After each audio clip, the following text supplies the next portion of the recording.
hearts on fire tonight. No more wrong or right, running through the night, underneath the starlight. Wala ng mga taga-Bucor yung tatlong Chinese drug lords sa Bartolina, Silda 6.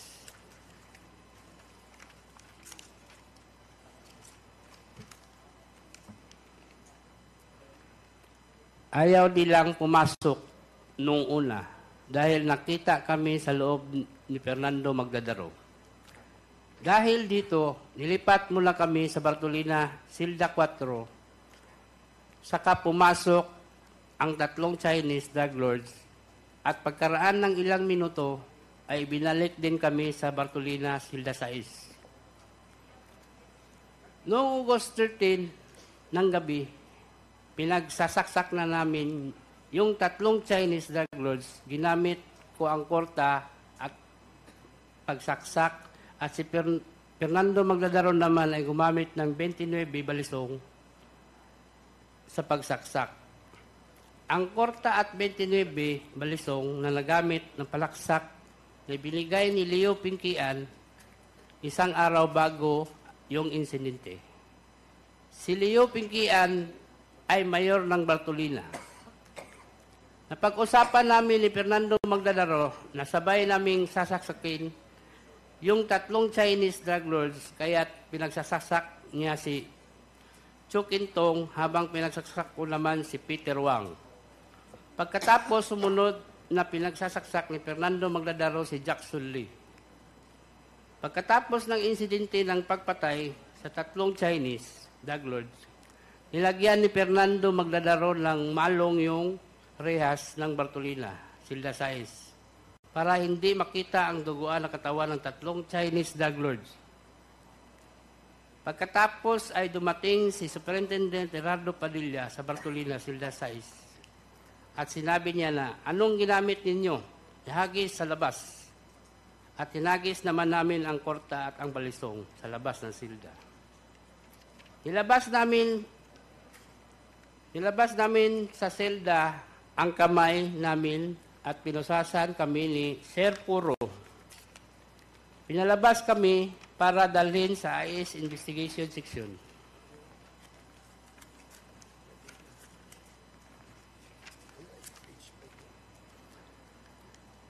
Habang naglalakad kami papuntang Investigation Section, tumunog ang cellphone ni Superintendent Padilla. Nakita ko sa napilindot ni Superintendent Padilla ang kanyang cellphone. Nadinig ko na sinabi nung tumawag kay Superintendent Padilla, "Congrats, Superintendent Padilla. Job well done." Pero grabe yung ginawang dinuguan. Alam ko na ang kausap ni Superintendent Padilla ay si Presidente Duterte dahil pamilyar ko ang boses niya. Sandali lang, no? Teka muna, medyo seryoso yung sinabi mo eh. Pinaninindigan mo ba yan? Opo, sir. Pwede bang ulitin mo kung ano yung sinabi mo?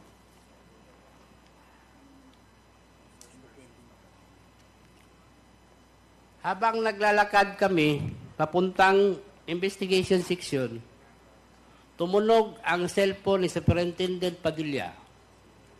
Nakita ko sa pinindot ni Superintendent Padilla ang kanyang cellphone. Nadinig ko na sinabi nung tumawag kay Superintendent Padilla, "Congrats, Superintendent Padilla. Job well done." Pero grabe yung ginawa, dinuguan.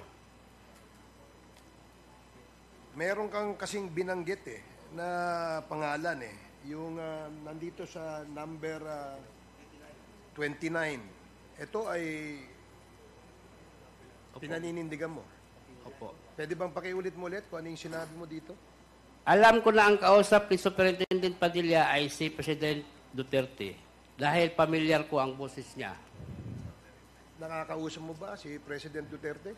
Naririnig ko lang palagi yung boses niya, kaya pamilyar yung boses na narinig ko. Sige, patuloy lang.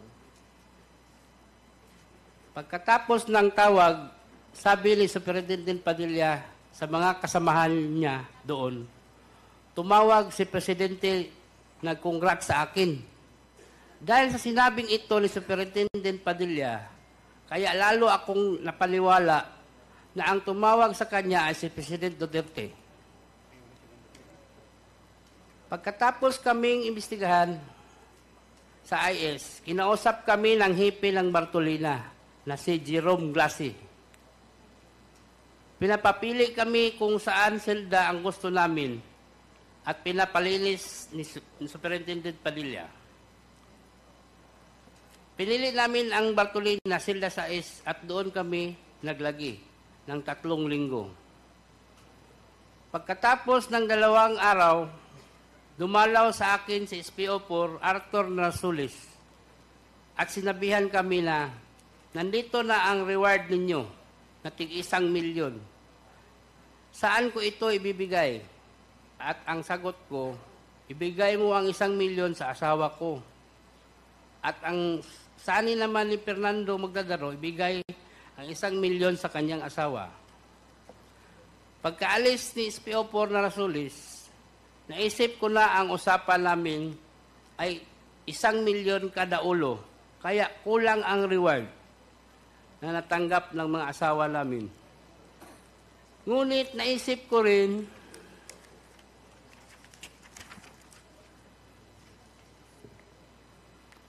na isi-target lang naman at importante ay ang kalayaan namin.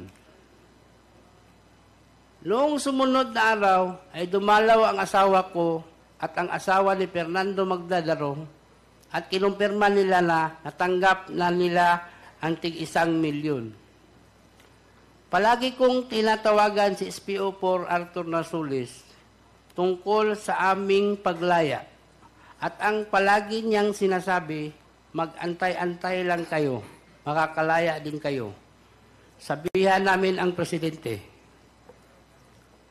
Naghintay kami sa pangakong yun hanggang matapos ang administrasyon, hindi kami tinulungan na lumabas. Hanggang sa pinaamin nila ang kaso ng pagpatay sa 3 Chinese drug lord at kinasuhan kami ng homicide. Ngunit sa kalaunan namin para matapos na at tulungan kaming makalaya. Nakumbik kami sa pagpatay sa 3 Chinese drug lord. Ibinigay ko itong salaysay na ito dahil sa galit ko sa kanila. Ginawa naman naming ang pinatrabaho nila pero hindi naman tinupad ang kalayaan na pinangako. Ang lahat ng sinasabi ko ay sa salaysay na ito ay pawang katotohanan lamang at walang sino man ang nagturo o nag-impluensya.